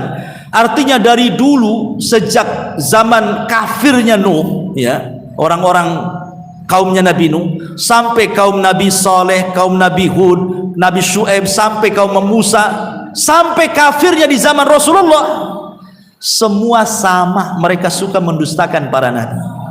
Jangan seolah-olah Allah ingin mengatakan biasa itu wahai Muhammad, ya. Kalau mereka orang-orang Quraisy mendustakanmu, sebelum-sebelumnya juga mendustakan, kamu sabar saja. Makanya sekarang kan lagi viral tuh, lagi ada gempa di mana tuh di Cianjur, kemudian lagi ada WhatsApp kemana-mana kan, nyebar di grup-grup, ada kristenisasi macam-macam kan, sampai disebutkan ada tenda ini dari Kristen ini, Kristen itu dan lain sebagainya. Kita orang beriman lo nggak heran. Kalau ada yang seperti itu tidak perlu kaget, tidak perlu risau. Kenapa? Karena Allah sudah ngomong dalam Al-Quran, wala tarda ankal yahudu walan nasara hatta tattabi'a millatahum. Lan di sini litakbid, artinya selamanya orang Yahudi dan Nasrani itu tidak akan redha sampai kita ikut mereka. Itu secara Quran sudah jelas. Tidak perlu heran, tidak perlu heboh. Yang sekarang ini kenapa sampai dikuasai, itu pertanyaannya. Kenapa, kemana orang Islam? Ya. Maka jawabannya adalah itu karena dosa yang kita lakukan. Kenapa kemudian orang Islam di tengah-tengah mayoritas bisa dikuasai oleh minoritas? Itu karena dosa yang banyak kita lakukan. Coba kalau kita kemudian memperbaiki diri, akidah diperbaiki, ibadah diperbaiki, kemudian anak-anak kita dididik, nggak akan terjadi itu. Jadi kalau seandainya orang kafir menguasai umat Islam, itu kembali kepada kita karena kita banyak dosa, itu masalahnya. Kan Allah, yang Rasul mengatakan bahwa nanti di akhir zaman itu, kata Rasul SAW, yushiku an tatada'a alaikum kama tatada'a al-akalatu ala qas'atiha. Al-akalatu ala qas'atiha. Hampir-hampir kalau dikepung dari semua arah oleh musuh-musuhmu, seperti nampan yang penuh dengan makanan dikerubung orang-orang lapar, katanya. Sahabat mengatakan, Rasul, apakah kami sedikit? Kenapa kami dikepung sama musuh-musuh? Kata Rasul, bal antum yauma idzin katsirun. Bahkan pada hari itu kalian banyak, katanya. Artinya macam mana minoritas bisa mengepung mayoritas gitu seolah-olah. Kemudian Rasul mengatakan, tapi banyaknya kalian seperti buih di lautan. Kenapa? Karena Allah sudah kuasakan kepada kalian penyakit wahan. Apa itu wahan? Hubbud dunya wa karahiyatul maut. Karena kalian terlalu cinta dunia, asik dengan maksiat, lupa mati bahwa akan ada hisab. Jadi kalau memang terjadi seperti, introspeksilah kita. Kenapa kita heboh kan gitu ya? Itu kesalahan kita. Sambil kita memperbaiki, ya kalau seandainya ada yang dilebihkan rezeki, ya sumbangkan gitu ya. Tapi lebih daripada itu, pelajarannya adalah harusnya kita kuatkan iman, ya. Karena itu semua karena kesalahan kita semuanya. Innallaha la yughayyiru ma biqaumin hatta yughayyiru ma bi anfusihim. Allah tidak akan merubah sebuah kaum sampai kita sendiri yang merubah. Ya, kembalikan kepada akidah yang benar, ibadah yang benar. Insyaallah umat ini akan jaya. Wallahu min waraihim muhit. Padahal Allah mengepung dari belakang mereka. Artinya Allah itu akan mengawasi manusia. Siapapun tidak lepas dari pengawasan Allah Subhanahu wa taala. Bal huwa Qur'anum Majid fi lauhim mahfud. Bahkan yang didustakan oleh orang-orang kafir itu Al-Quran yang mulia, yang tersimpan dalam tempat yang terjaga lauhil mahfud. Tapi sayang, bukan kalau dulu orang kafir yang mendustakan Quran, sekarang orang yang beriman yang mendustakan Quran. Aneh. Dulu kan orang kafir yang mendustakan Quran kan? Sekarang orang-orang Islam pula mendustakan Quran. Katanya khamar minuman Nabi lah, katanya. Siapa tuh yang ngomong tuh khamar minuman Nabi pula? Quran mengatakan haram, tidak mungkinlah Nabi minum khamar. Yang ngomong pula orang Islam. Ya. Harusnya kan yang mendustakan Quran kan orang kafir. Ini sekarang subhanallah namanya istihza itu. Mengolok-olok agama itu sudah luar biasa. Bukan dari dalam, bukan dari luar musuhnya. Dari dalam munculnya para munafikin. Orang-orang munafik, semoga kita dijaga dari orang-orang munafik dan Allah senantiasa mendirikan Islam li'la'i kalimatillah. Wallahu alam. Ini sampai di sini tafsir singkat dari surah Al-Buruj. Mudah-mudahan ada manfaatnya. Baik, sebelum saya tutup, Silakan kalau ada yang mau bertanya.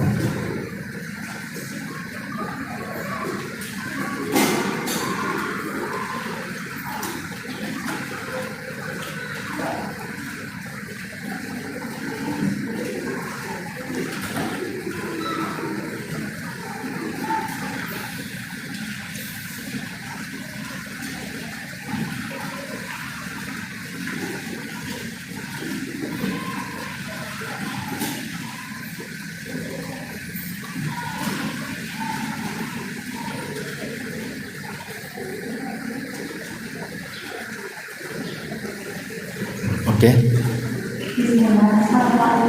Waalaikumsalam. Yang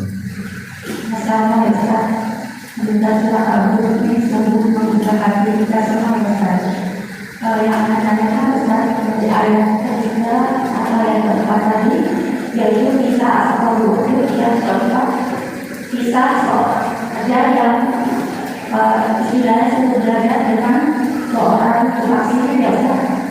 Di sini yang penting Ustaz, yang diajarkan oleh seorang pemuda itu seperti ajaran tauhid ya Ustaz. Iya. Tetapi di sini kan waktu itu tidak ada agama Islam. Apakah di waktu itu masalah ini atau pendeta yang mengajarkan itu berpegang pada tauhid juga ya Ustaz? Ya, alhamdulillah. Jadi anak muda itu yang belajar kepada pendeta itu, pendeta salah satu pendeta yang memang Allah Subhanahu wa taala jaga, dia masih berpegang kepada Injil, kepada ajarannya Nabi Isa yang masih mentauhidkan Allah. Sehingga anak muda ini belajar kepada pendeta itu ya belajar tauhid lah. Ya, karena agama di masa itu yang paling benar adalah Nasrani.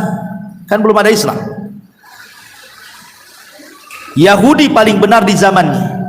Datang Nasrani, maka ajaran Yahudi dihapus, berarti Nasrani yang paling benar di zamannya. Datang Islam, maka Islamlah ajaran yang paling benar di zaman sekarang.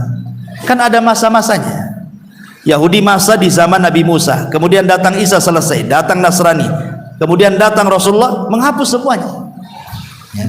Lah kebetulan di masa itu memang agama yang paling benar Nasrani.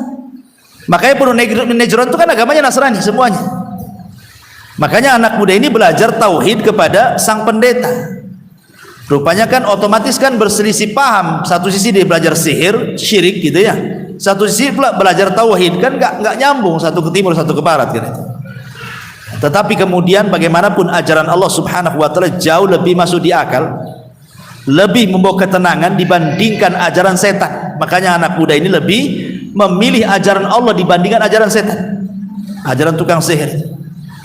Dan dia yakin ketika dia membunuh binatang buas itu, dia kan tidak pakai mantra-mantra, hanya baca basmalah saja. Dia yakin saja, dia minta kepada Allah, ya Allah, kalau sang rahib yang diajarkan kepadaku lebih benar dibandingkan sang pendeta, saya hanya cukup melempar saja tanpa pakai mantra. Mati nggak dia? Rupanya mati. Nah, artinya kalau Allah sudah berkehendak, tidak perlu pakai sihir-sihir. Terkadang Allah berikan karomah, terkadang Allah berikan maunah, pertolongan kan, kalau berkehendak. Karena sihir sendiri tidak mungkin terjadi kecuali karena izin Allah juga kok. Mau satu dunia nyihir ibu, kalau nggak akan terjadi, nggak akan terjadi. Satu nih tukang sihir Indonesia ini, WA ibu, saya sihir ibu besok katanya. Nah, ibu bertawakal kepada Allah. Tengok besok. Kalau di Lauhil Mahfuz ibu tidak terkena sihir, ya nggak akan kena sihir. Walaupun satu Indonesia berkumpul dari dukun hitam sampai dukun birunya pun sekalipun. Ya. Tetapi bu, kalau memang sudah takdirnya ibu kena sihir, yang disihir tetangganya, tahu-tahu kena ibu pula mental. Takdir Allah. Ya kan? Bisa saja ini tetangganya tak bisa, setannya yang penting dapat target. Kena pula ibu di situ. Kan bisa saja kan? Nah, itu karena sudah takdirnya semua, walaupun sihir sakti-saktinya apapun tetap atas izin Allah. Apalagi kemudian ajaran-ajaran yang benar, ya kan? Tentu kita lebih yakin lagi bahwa semua terjadi karena izin Allah Subhanahu wa taala. Wallahu a'lam. Iya. Satu hadis yang Ustaz. Ketika Allah menyalakan korek api, terus yang pertama dibakar yaitu tidak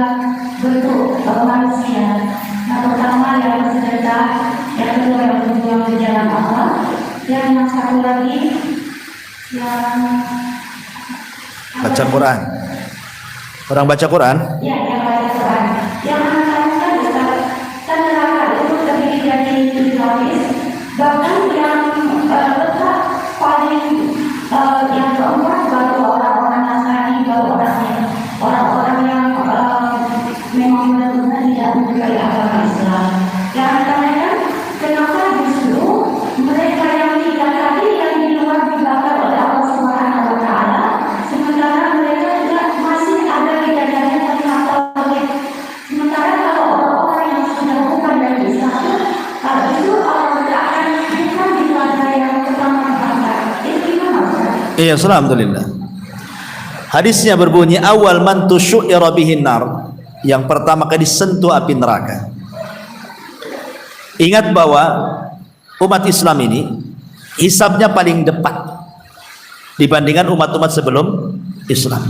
Dia datang paling akhir tapi hisabnya paling depan. Dia datang paling akhir tapi masuk surganya paling depan. Ya. Apakah masuk neraka paling depan juga? Bisa saja, bisa terjadi kan itu. Karena paling pertama dihisab.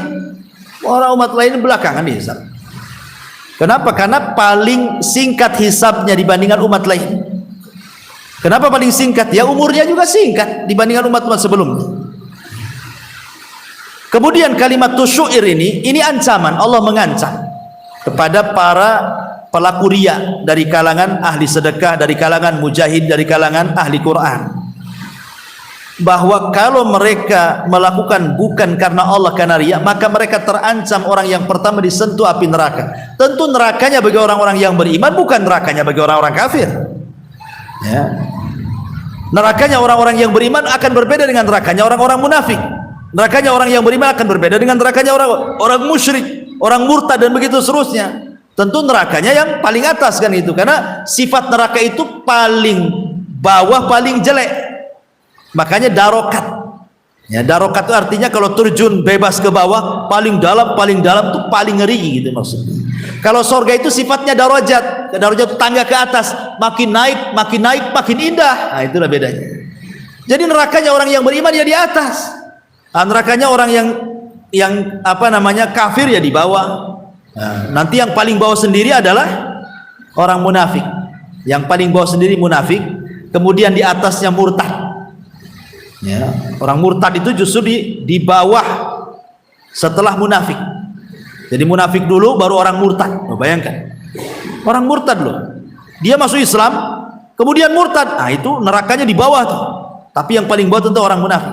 Baru di atasnya lagi kalau mengikuti tingkatan-tingkatan, baru orang-orang musyrik. Baru di atasnya lagi baru kafir, murni Yahudi dan Nasrani. Baru di atasnya ahli maksiat dari kalangan muwahhidin yang masuk neraka. Ya, jadi kita ini bukan cerita kenapa mesti orang Islam gitu. Di nerakanya jadi dibedakan. Tetapi ini kan ancaman. Yang namanya ancaman itu bisa terjadi, bisa tidak kan. Orang ini awal yang pertama disentuh api neraka adalah 3 orang ini. Namanya mengancam, bisa terjadi, bisa tidak. Seperti Rasul mengatakan, umat ini akan berpecah 73 kelompok. Yang 72 masuk neraka, yang 1 langsung masuk surga. Maksud yang 72 masuk neraka itu maksudnya terancam neraka, bisa masuk bisa tidak gitu maksudnya. Tergantung syafaat, tergantung kebaikan dia. Kalau Allah mau Allah masukkan ke neraka, kalau Allah mau Allah masukkan ke dalam surga kan itu. Nah, sama juga dengan ini. Karena ini kan dosa riya, dosa yang tidak menjadikan orang keluar dari Islam. Lain kalau dosa besar, kesyirikan kepada Allah atau kufuran yang mengeluarkan dari Islam, itu sudah jelas, itu orang kafir. Tapi ini kan masih umat Islam yang beramal kemudian riya. Nah, boleh jadi ketika awal disentuh oleh api neraka supaya adabnya dicepatkan kemudian masuk surga dia. Tetapi kan dalam bentuk ancaman ini supaya orang itu jangan main-main dengan penyakit riya. Ya, mengancam saja, menakut-nakuti. Wallahu a'lam. Iya.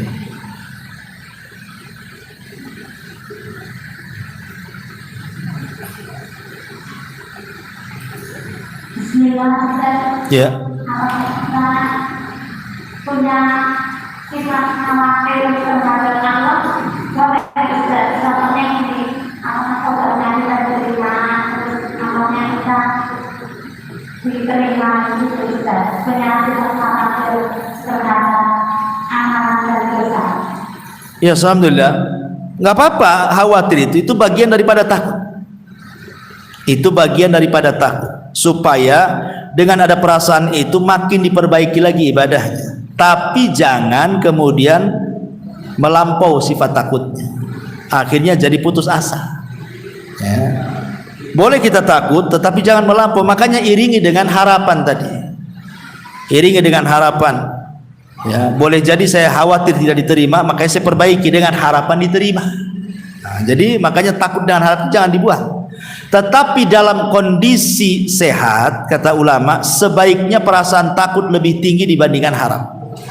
Tapi dalam kondisi sakit dibalik, sebaiknya harap lebih besar porsinya dibandingkan takut. Ya, jadi saya ulangi, kalau ibu sehat nih kayak sekarang ini, porsi takut besarkan, porsi harap kemudian kecilkan. Tapi kalau ibu dalam posisi sakit parah, maka porsi harap besarkan, porsi takut disedikitkan. Kenapa? Karena Allah Subhanahu wa taala berfirman dalam hadis qudsi, ana ma'adhanni abdi bi. Aku ini bersama prasangka hambaku. Aku ini, kata Allah, tergantung prasangka hambaku. Kalau hambaku berprasangka baik, aku baik dengan dia. Kalau hambaku berprasangka buruk, aku buruk dengan dia. Jadi ketika saat orang itu sedang sakit, lebih beratkan perasaan harap. Jangan dilebihkan perasaan takut. Kenapa? Supaya kita jangan suudzon kepada Allah. Jangan berburuk sangka kepada Allah. Makanya tugas orang sehat, kalau mengunjungi orang sakit, besarkan hatinya. Dengan cara apa? Menyebutkan kebaikannya. Jangan diingatkan keburukan dia, jangan. Nanti dia takut. Ya, ingat nggak dulu waktu kita gibah rame-rame? Makin takut udah mau mati diingatkan gibah kan? Akhirnya di otaknya neraka ya. Suudzon sama Allah akhirnya. Tapi cobalah ingatkan, ingat nggak waktu kita ngaji rame-rame? Nah, jadi yang diingat ngaji akhirnya husnudzon dia kepada Allah. Boleh jadi husnudzon itulah amar terakhir pahala dia yang ia bawa mati. Itulah pentingnya membagi porsi takut dengan porsi harap tadi.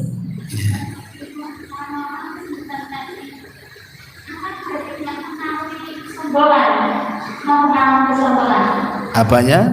Maksudnya kesudahan nanti akan baik-baik dan tidak mengalami kesombongan. Maksudnya kesombongan di sini? Kesombongan dari dia akan tuju kepada keluarga dia bagaimana itu? Ini nyambung nggak pertanyaan dengan yang pertama? Yang sini kan jangan istilahnya ingat yang baik-baik. Kalau ingat yang baik kan jadi kedua. Oh gitu. Iya, maksudnya kan ini ketika orang itu sedang sakit parah, supaya jangan ditakut-takuti. Orang sakit parah ditakut-takuti cepat matilah. Jantungnya berdetak makin kencang, boleh berhenti nanti. Jadi, tapi kalau dihibur dengan kebaikan, itu bukan membanggakan diri, tidak. Ya, tidak membanggakan diri. Ini kan dalam posisi tertentu. Kita ingatkan kebaikan dia supaya dia yang diingat itu saja. Ya, ketika yang diingat itu saja, karena orang sakit parah itu tidak susah berpikir lain dengan orang sehat, macam-macam pikirannya. Orang sakit itu mikirnya macam-macam, makanya kenapa setan lebih dekat kepada orang yang sedang sakit parah itu. Kalau bisa dia mati dalam sulh khotimah sama setan. Terkadang dimimpikan yang gak enak-enak sehingga makin takut, akhirnya suudzon kepada Allah. Makanya kita orang sehat jangan tinggalkan orang sakit. Ya, jangan, apalagi sakitnya sudah memarah gitu ya, sering koma, sering kadang-kadang disangka mati pada belum mati kan itu ya, atau istilahnya sakit parah lah. Kan kita tahu tanda-tandanya itu. Maka hibur dia. Memang dia tidak bisa ngomong terbaring, tapi kan telinga bisa mendengar. Dibisikkan di telinga. Makanya kenapa kemudian kita disuruh untuk mentalkin itu? Talkin kan kalimat baik. Ya, kalimat tauhid, karena hanya kalimat itu yang bisa diucap orang sedang sakaratul maut. Kalimat yang tidak akan bisa, walaupun lebih pendek daripada la ilaha illallah, tidak akan bisa. Itulah kehebatan la ilaha illallah itu. Hanya kalimat itu yang memungkinkan bisa dibaca oleh yang sedang sakaratul maut. Kalimat yang lain tidak akan bisa diomongin dia.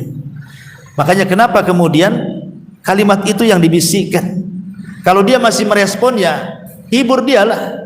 Kalau masih bisa direspon, masih bisa lihat, sisa senyum, hibur dengan kebaikan. Jangan kamu takut-takuti. Cepatlah sembuh biar kita dugem lagi. Itulah saya kurang ajar itu. Ya. Baik. Ya. Ya. Ya.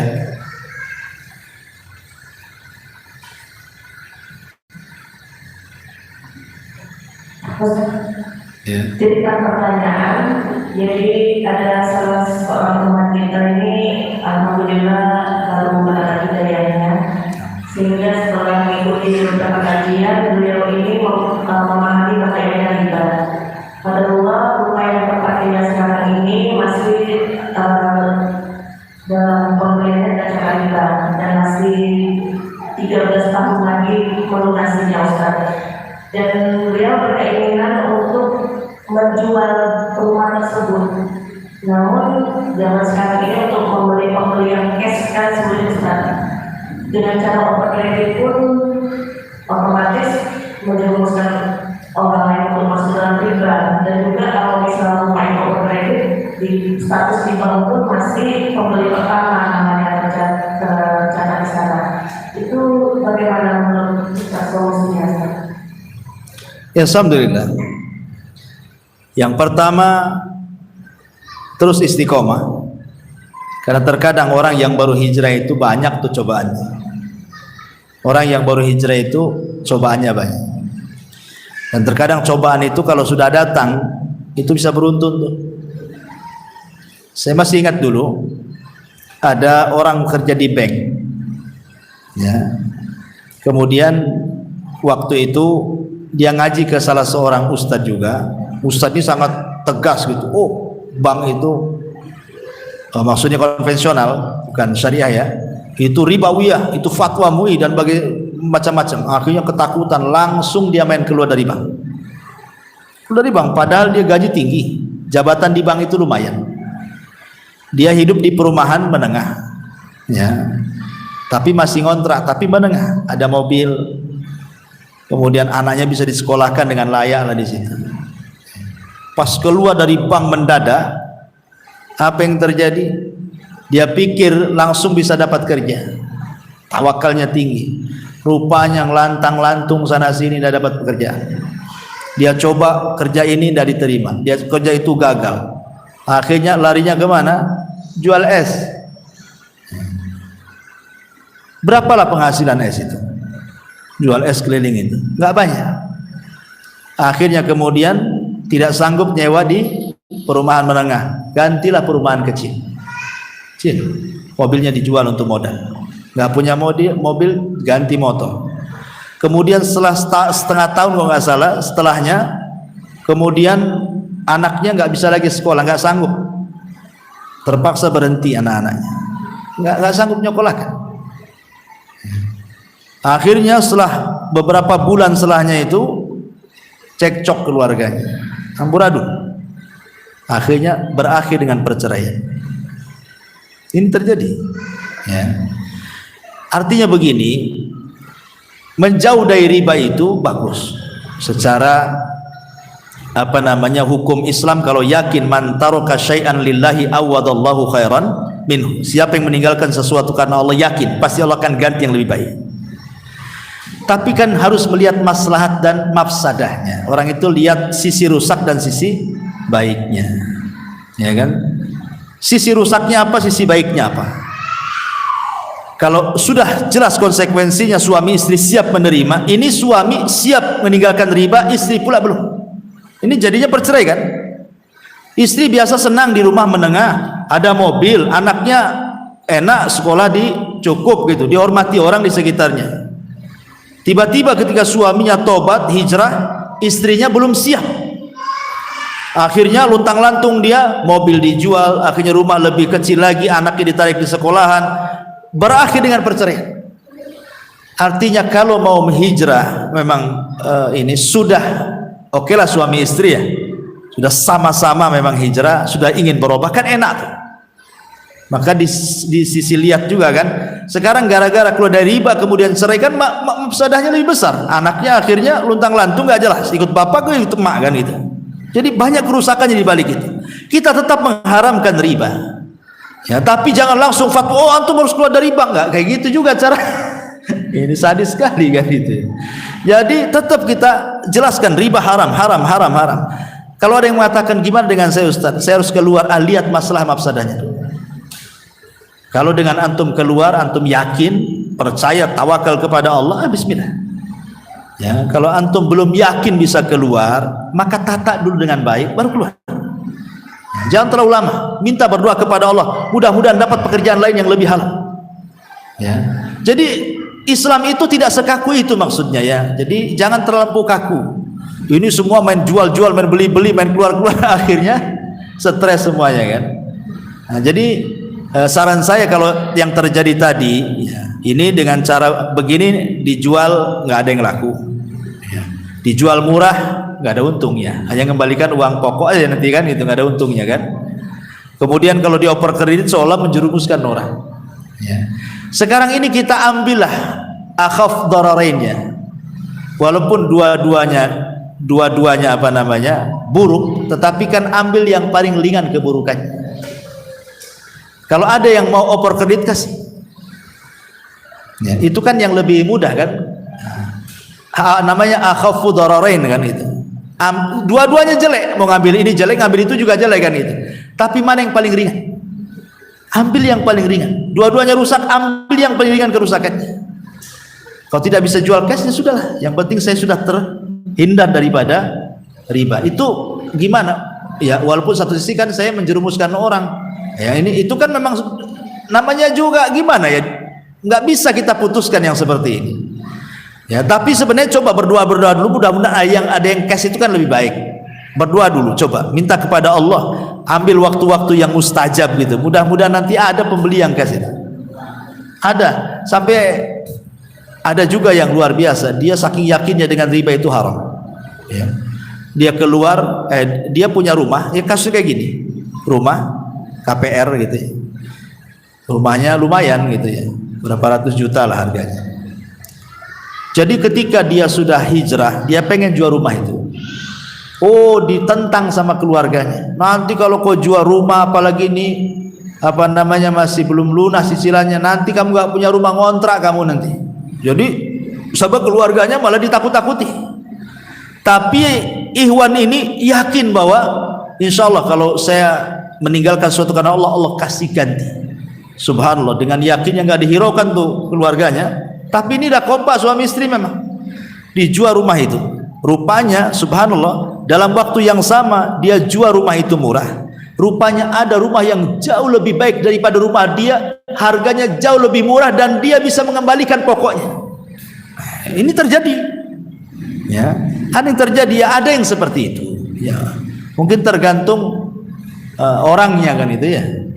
Ya makanya cobalah berdoa dulu. Kalau memang buntu sama sekali ingin lepas daripada itu, ya sudah, dengan cara itu lepas saja lah kepada orang. Wallahu a'lam. Ya saya kira cukup. Saya jam 1 mengajar di kampus. Subhanallah bihamdika asyhadu an la ilaha illa anta astaghfiruka wa atubu ilaik. Allah ta'ala. Assalamualaikum warahmatullahi wabarakatuh.